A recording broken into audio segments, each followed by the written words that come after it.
So I'll go first. My name is Anna Garcia. I am a strategic account lead for the Global Business Organization at AT&T. I have been with AT&T for 24 years, and I am currently serving as your national president for Hacemos, the Hispanic Latino Employee Resource Group at AT&T. Hi, I'm Lollie Ramirez Bennett, and I am an associate director with Finance Billing Organization, and I am your national CEO for Women of AT&T. I've worked for AT&T for 35 years, and I'm here in Houston as well. Awesome. Well, thank you so much, ladies. Like I said, and I said it to some of your mentees, FY, I said, you get some of us, and then you get our VIPs, and that, and I always said it for Nina, Marcy, and you too. I was like, you know what, you're going to get the most with them. So let's go ahead and get straight to it. So I have a few questions that I've asked other mentors that are in the program and some mentees on what would they like to ask you two ladies. And any of you can answer this one. So I guess the first one would be is, what has been a mistake that you've ever done, and how did you overcome it? Or did you ever think that you were doing your best in something, and when you received feedback, it was completely opposite? If you don't mind, Lolly, I'll take the mistake one. So I've worked with customers my entire career at AT&T. And I think around 7 years ago, I made a really big mistake with one of my customers. And, it's something that a lot of people, when you make a mistake, you think, oh my gosh, this is the end of it. So I am a very straight shooter. I am a straightforward person. So I didn't email my customer. I didn't call my customer. I said, I need to stop by and see you. I have something to discuss with you.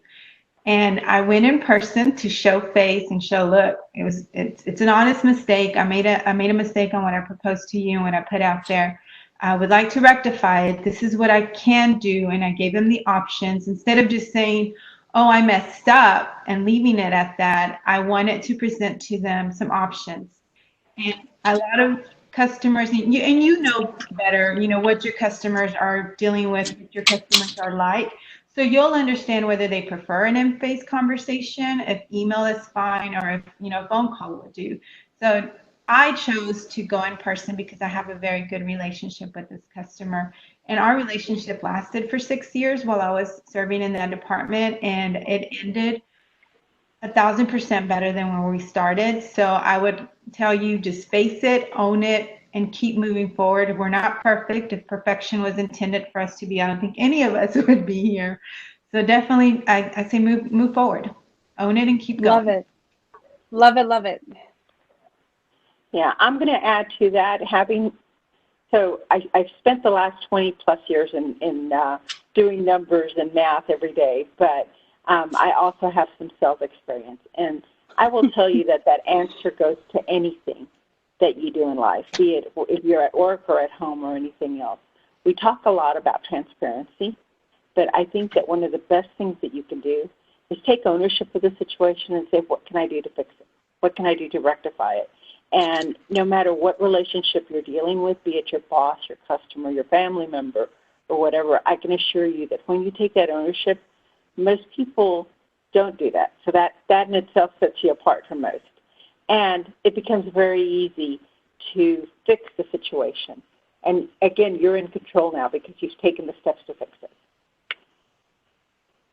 So I love that both of you guys said, hey, taking ownership. But have you guys ever been in a position where you set yourself for failure by putting perfection as the standard? I can answer that one, and I know we can both answer that one. Yes, we are both. We almost share birthdays. We're a day apart in birthdays, several years apart, but we definitely have a very high self-expectation in terms of what we need to do and how we need to deliver things. Having a little bit of years over Anna, I'm going to say that I probably learned this. It's been a good 10 years or so, but it took me a while because I did have very high expectations, and nothing I did was ever going to be good enough. That's part of the problem I had in sales. It didn't matter if I made 300, 500%. It didn't matter. It wasn't enough. But you have to recognize, you get to a point in life that you recognize that your perfect view isn't everybody else's view.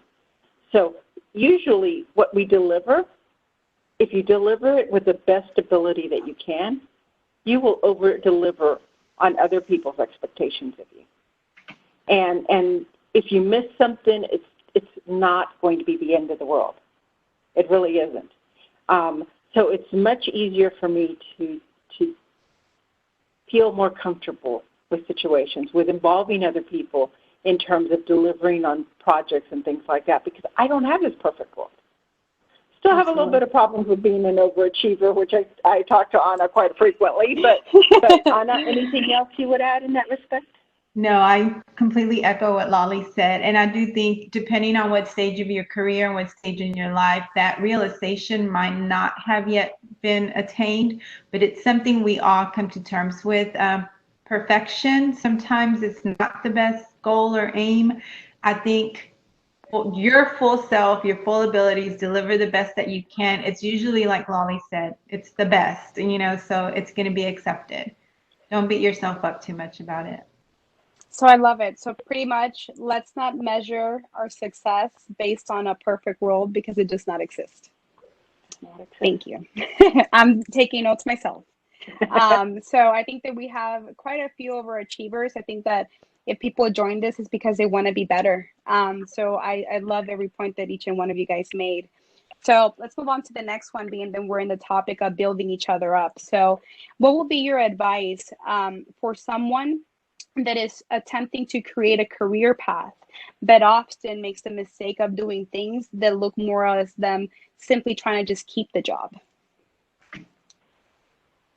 That's actually a very good question, and we're probably both going to jump in full force on this one. So I think that much like self-growth and self-learning, a career path is something that can be a moving target, so to speak. So it's very important to evaluate what career opportunities are out there. And there are several different internal resources we can use that in the Career Intelligence Portal, and evaluate what's out there.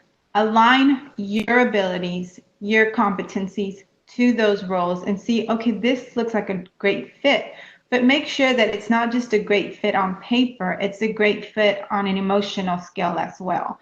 And work towards that. If you know it requires additional training, take the training. If you know it requires additional networking, which is a very hard situation for a lot of us to be, and I know being in a virtual environment right now, it's probably a lot tougher on others.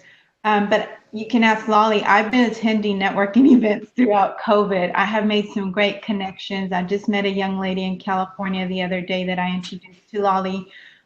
He introduced to Lollie.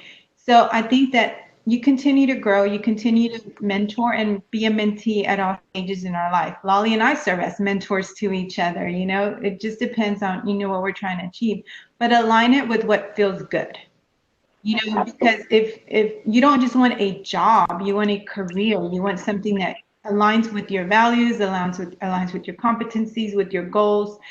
And you will see that if you focus on that versus a timeline of things, it's going to flow a lot more organically, and you're going to feel a lot better when you achieve that goal, because you're going to achieve it because a lot of people are watching even when you think they're not. Absolutely. Love it. So I would add, I think you have to be very fluid in your decisions and where you want to go. You have to describe to your superiors where I want to head, but also know that you don't want to be so black and white in terms of what I want, because things continue to change. So you may not necessarily describe a position that's already in place. I'll tell you that, as I said, I've worked for finance for 20 plus years. And I'm the only one that really does what I do in our organization. And if you ask somebody, I really don't talk about what I do because most people don't understand it. But I take numbers to run the business, which is a lot of the data analytics. 20 years ago, we weren't talking about data analytics, right? So when you think about what it is you want to do, you really have to consider, what do I like? Where do I want to hit? It may not be a position that's there today, but for me, the reason that this job has been phenomenal is that I get to influence so much. I get to challenge my brain every day. I mean, I would not be happy if I came into a job that just is boring. It's not going to work for me, right? I need to have something that is constantly going. And so 20 years later, I can tell you that any day I come into this job, there's going to be a new fire, a new project, a new something. And it also keeps me relevant. Now, could I have chosen other parts to my career? Absolutely. But I might not be here today had I chosen a different path. And I am proud of what I've done. I'm proud of what knowledge I've gained. And, you know, I've also, for me personally, I never wanted to move out of Houston. I lived in San Antonio a couple of years. I'd be okay living anywhere in Texas, but I had the majority of my families in Houston, so that was another thing. So guess what? You have to look at your personal priorities and align them with what you think you want to do, and then adjust as is needed. Love it. So I took fulfillment, do what fulfills you, but challenge yourself and seek help. So I think that some of those three things we put in the back burner and we don't do them because of that overachiever mentality sometimes, but that's good. Then I guess the fourth question for you guys would be, we talked about learning from mistakes, not setting perfection as a standard, and also, you know, career versus a job. What have been a few of the things that allowed for you to be able to discover ERGs, and how did you find the time for it? Realistically, you have to make the time, okay? I also engaged my husband, my family, and my friends in some of the decisions that I do, and in some of what I do in the community, because that allows me to hit double whammy. I get to spend family time. I get to involve my friends. I get to do volunteer work. But you have to make a very intentional decision to do that. I will tell you, if I was in sales today, without question, I would be involved in the ERGs. I would be involved in the community. I haven't been in sales in 20 years, or more actually, but it's still a priority for me because it's very fulfilling.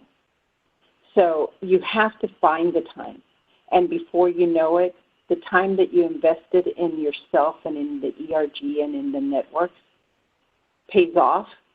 And before you know it, it just kind of, the other pieces start to ease off, if you will. So it's well worth the investment. Anna? I will share that probably the majority of us at some point in time were offered to participate in an ERG event, even if it's a happy hour, whatever, right? And we've all came up with the excuse of no time. And I completely understand that. The first few times somebody approached me about an Hacemos event, I was raising 3 kids, working on my master's, and working full time. So, yeah, I don't know about the time thing. However, when I finally made a conscientious effort, and that's really what it is, it's an effort. None of us have time. The luxury of time is gone, right? So you have to make a conscientious effort of this organization. I really want to be a part of it. I'm going to go to this. And I remember telling my husband, it's like, hey, I'm not going to come home tonight at time. I'm going to go do this. Can you take care of the kids? And he was like, okay, well, sure, whatever. And it really does take effort on your part. And sometimes there's a lot of reasons why we say we don't have time. It could be you generally don't feel like you have the time. It's completely understood.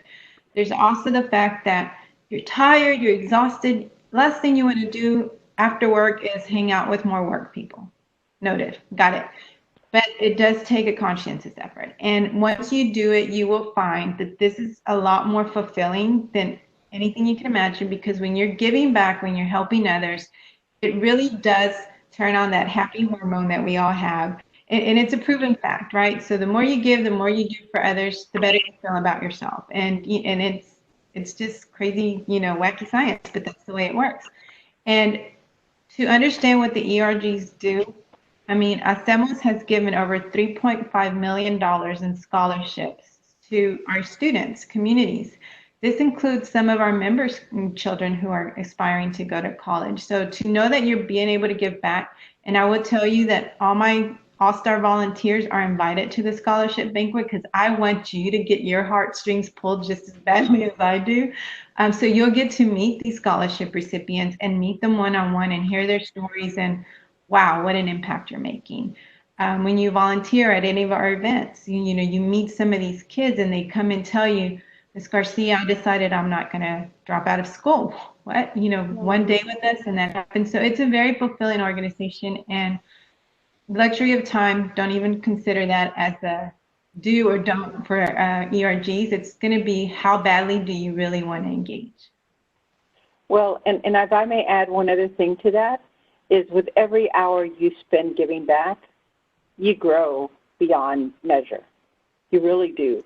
Anna and I are in a situation today where we, I don't think, 3-4 years ago we ever thought we'd be in a national position of leadership of these large organizations. Women of AT&T is 21,000 members. Hacemos is in the, 15? No, 10. All my people were let go. Yeah, I know. Ours is probably a little bit lower now too. But you think about as a leader. I mean, again, we never thought about this is where we were headed. Right. But we've grown with this every step and every hour that we spent there. And I would challenge you to say, if you really want to learn something, this gives you an opportunity to go out and really pick up. We share with our members all the time. We have an opportunity to attend a conference next week for diversity and inclusion. And before you know it, you start to learn and you start to become very well spoken about certain things. So when you think about our personal career plans, if, tomorrow AT&T, we're not here or whatever, I can look at the possibility of opening my own business. I could look at going to work in doing similar strategy and operations in any kind of business, or we could go work under diversity and inclusion and lead that effort. We could be public speakers because we do that as well. So it's a matter of expanding your horizons without even knowing where you're headed, because you really will achieve so much more. Get out of that comfort zone, do things that are challenging, not only in your work environment, but in your personal life as well. I am I'm going to push you out of your comfort zone person by nature. Lollie does the same thing. She's a little bit nicer than I am on that. I'm like, great, you got this. But, I do think with Employee Resource Group, and I want to say that there's 12 Employee Resource Group within AT&T. So we only represent 2 of those employee resource groups. And the impact that it has on our communities, the impact that it has even on AT&T's numbers, because every volunteer hour we code is worth $27.20. So it shows up as an asset when it comes to our financial statements. You are also recognized for your volunteerism. If you give 100 hours or more, you're going to receive the Presidential Volunteer Service Award. So there's a lot of things that you can gain through employee resource groups.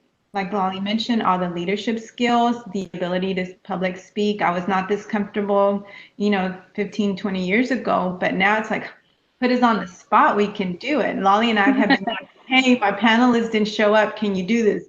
Okay, give me the brief, got it. And we're on a panel and 2 minutes later, so it does give you the ability to develop a lot of your skills, but that network, the people that you meet, the people that you connect with is incredible.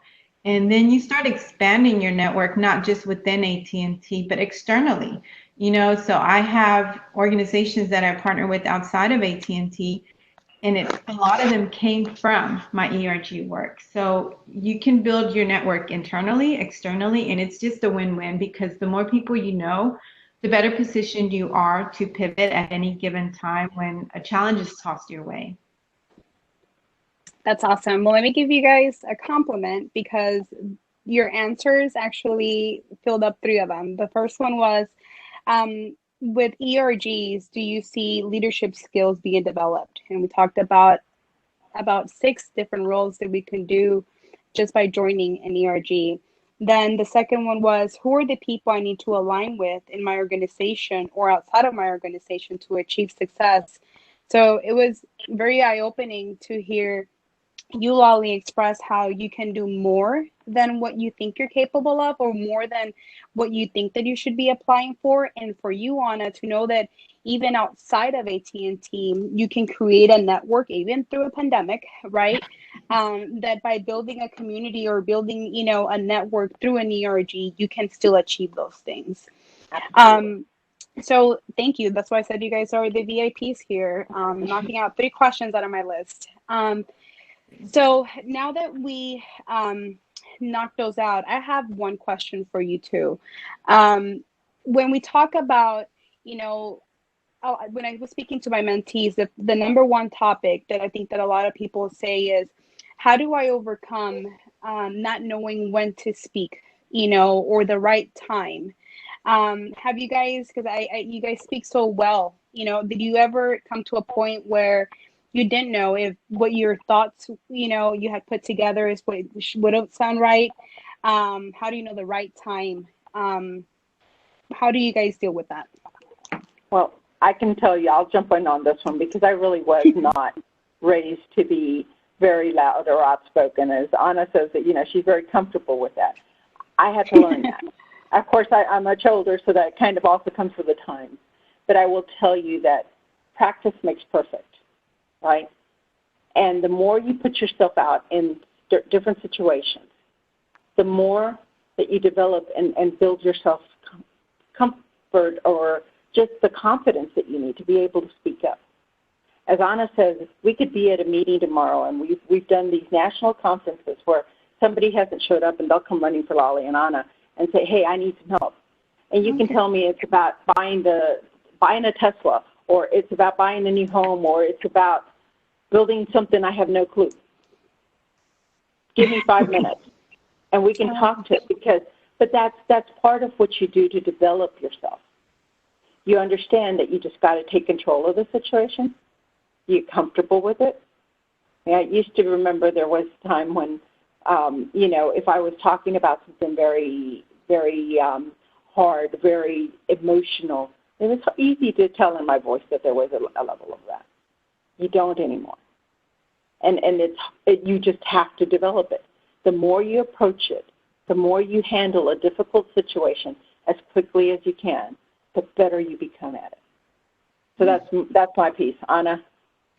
So I think that this goes back to the timing. There might never be a perfect timing if you wait. If you have something that you feel is a great idea to present to the group you're talking to, whether it be your leadership, whether it be your peers, and it's something relevant to your career, to work, the processes that we're using, just bring it up. Make an observation. You at some point have to feel a little bit of uncomfortableness to be able to get the reaction that you're seeking. Obviously, like Lolly mentioned, my PC and my filter was not always there. That's something I've had to work on. I'll always be like, no. And I can tell you, I've been like that since a child. I didn't believe in you're going to silence me. I didn't understand why people should not say how they felt. The filter thing, again, I was last in line for that and they ran out.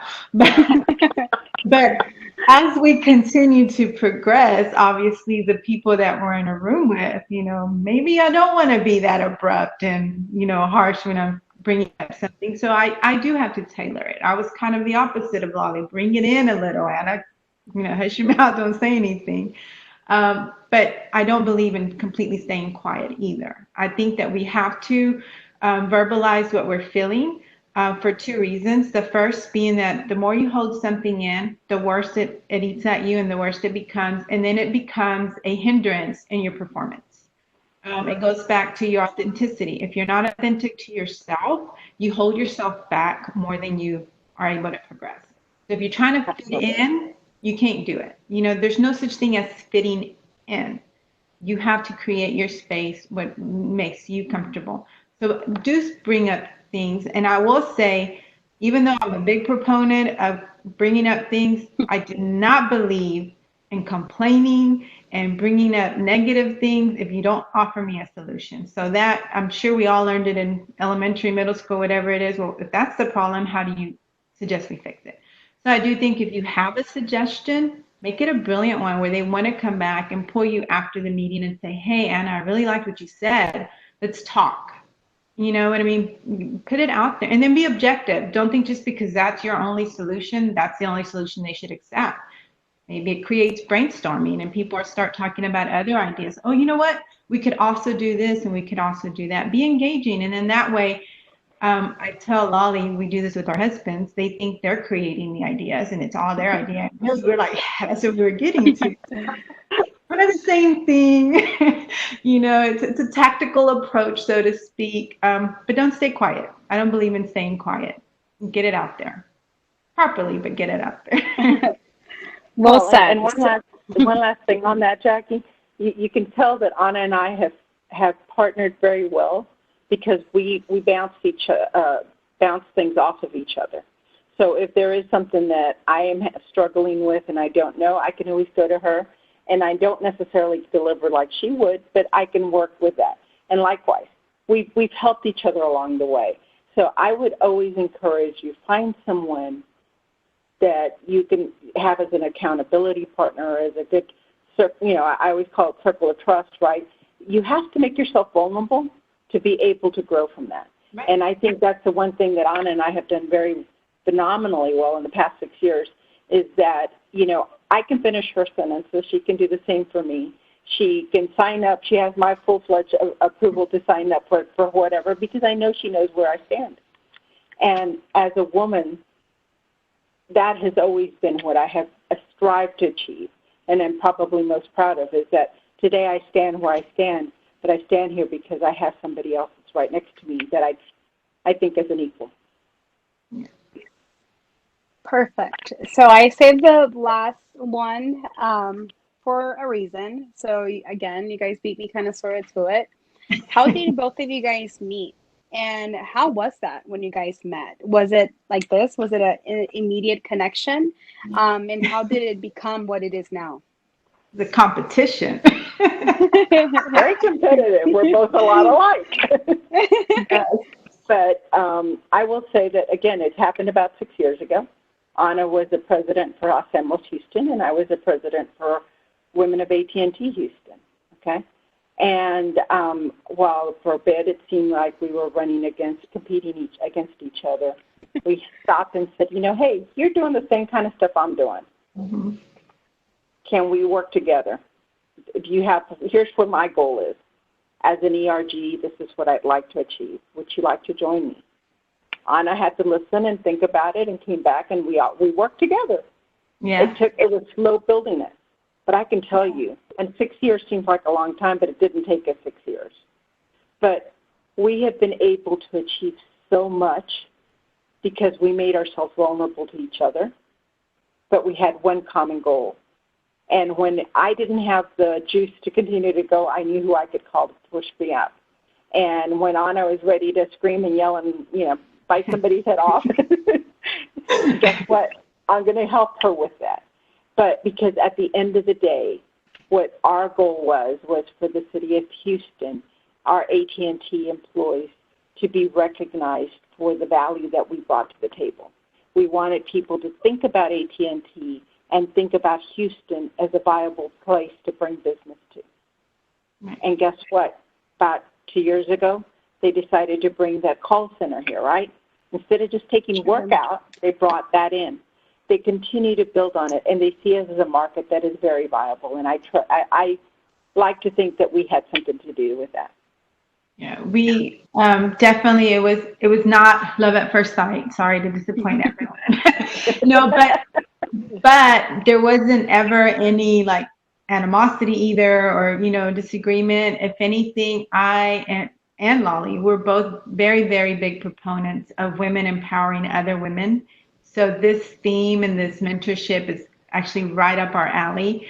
We want to break a lot of the stigmas of women not helping other women, because we've seen it, we've witnessed it, we've had it, we've been sponsored, we've been mentored, we've been helped by other women. And it's been great partnership. So her and I working together was just another way to prove that women can accomplish a lot on their own, but they can accomplish a lot more together. And our ability to work together so well, because we're both very strong personalities, is basically like any other relationship. It's a give and take, well, let's do this. And we both have that, not the perfection goal, but we want to win everything. The whole competitive thing. So if nothing, it's helped us because again, when we met, we were chapter presidents. Then she became the regional president. I followed right next to her and said, I'm going to be a regional president too then. We didn't plan it like that. It actually just worked out. People actually nominated us. I think they started seeing Houston, Anna, and Lollie, and it was a natural thing. Social media is a very powerful thing on an international basis, right? And then this year, she became national CEO, and I was elected national president. And so we're super excited because if you think of what we were able to accomplish at a Houston level, now that they've given us power over, I mean, we're thinking great big things. And ERG's focus are professional development, community engagement, and all aligned with our corporate values. So we're going to help other people become the next Anna and Lollie so that we can retire and they can keep Houston going and us Emos and women of AT&T going. And we believe that there's going to be a lot of great programs that we're offering. And we're super excited to continue that tradition for Houston and keep putting Houston on the map. So join our ERGs if you're not a member yet.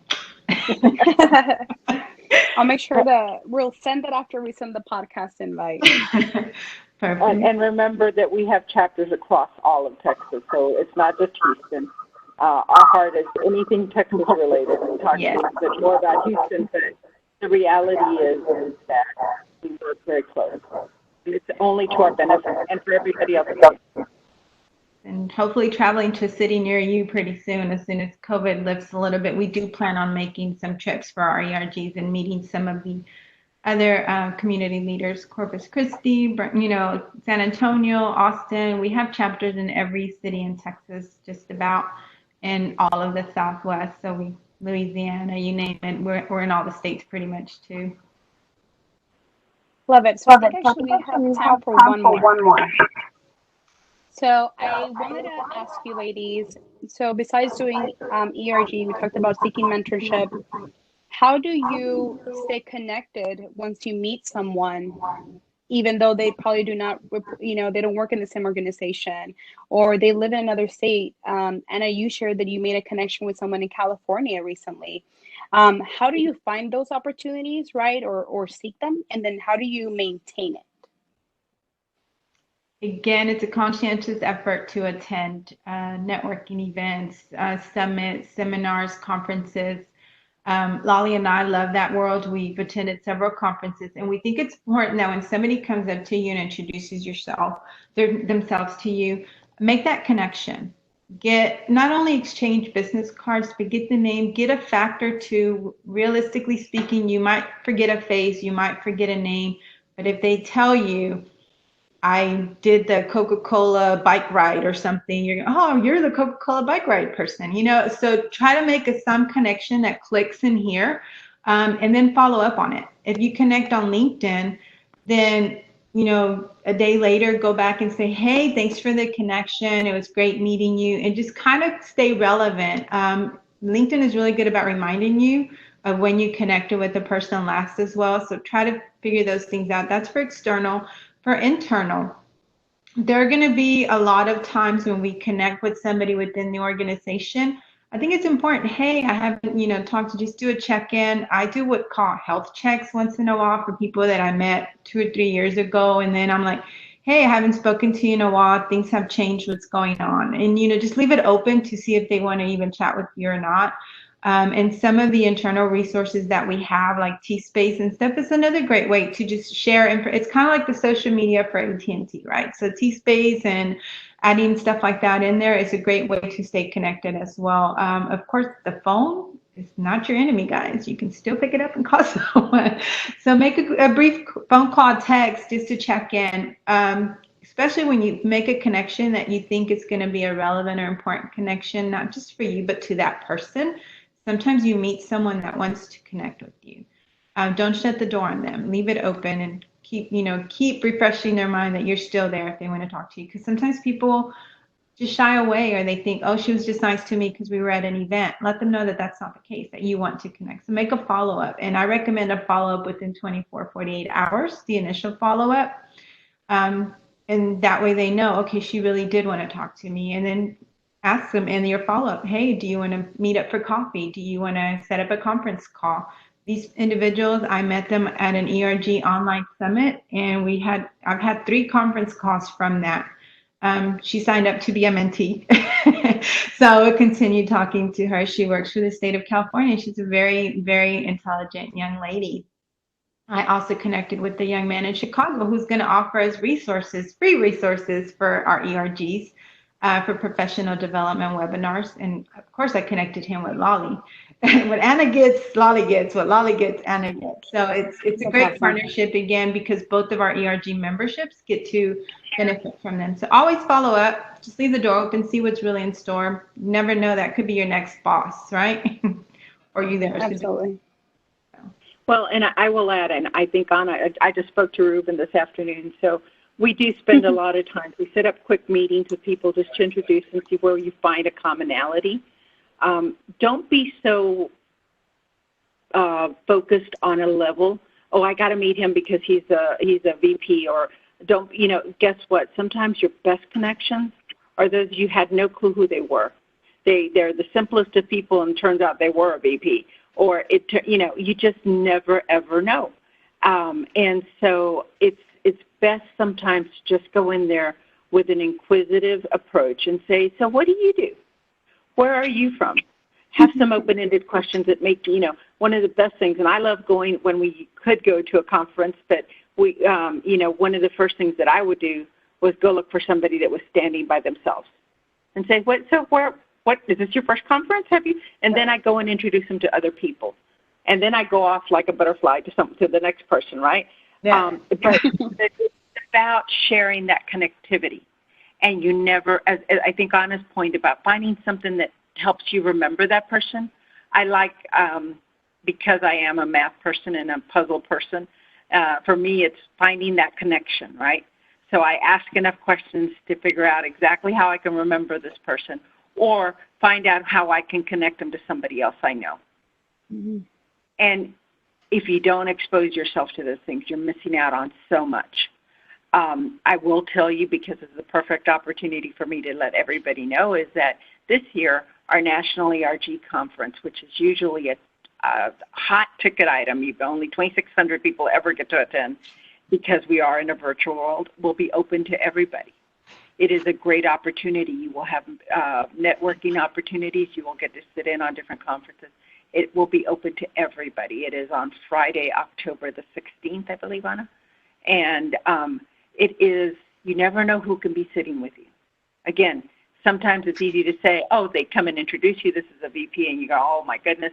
But sometimes that VP or that next boss or whatever is sitting right next to you, and nobody's talking to him. And if you talk to him, guess what? You're going to be the one who really stands out in his mind. And then when you send a LinkedIn invite, connection, yeah, before you know it, it just magnifies beyond belief. So don't hold off waiting for the perfect person I got to go meet, because this other person that's standing there may be that perfect person you really needed to be talking to.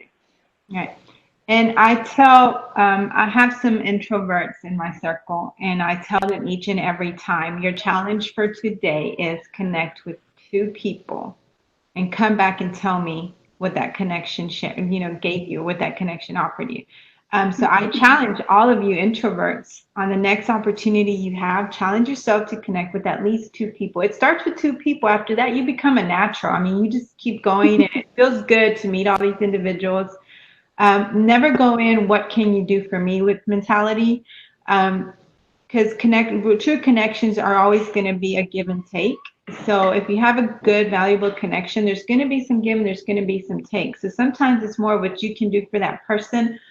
But again, when you make that connection and you do something for that person, whenever they run into somebody that could do something for you, you're going to be the first in line that they recommend.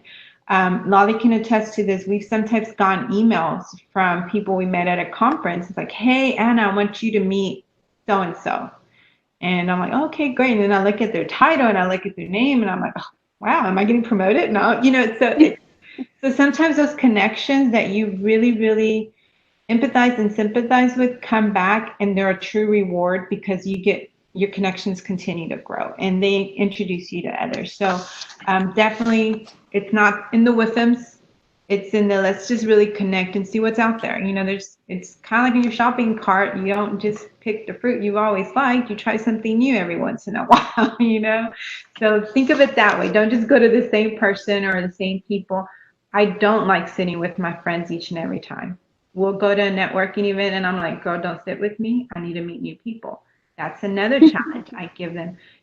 Get out of your comfort zone. The more you get out of your comfort zone, you're going to see how much of a natural thing it becomes. It's just organic and you're like, oh, I'll see you in a little bit. And you just meet up with your friends afterwards. And who did you meet? And, oh, cool. It's a learning experience each and every time. And it's a fun experience each and every time. And to know that you can do it virtually, sign up for virtual events.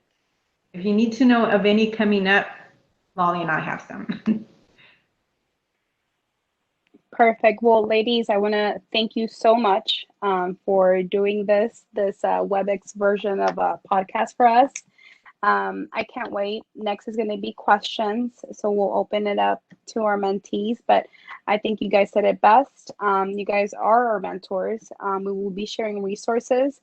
And as well, we can wait to go ahead and partner up and start seeing what these events are about. And I challenge everyone. So thank you so much for saying that we're not just doing this in Houston, because this is for all of South Texas. So I thank you, ladies, so much. And I thank you so much for your time.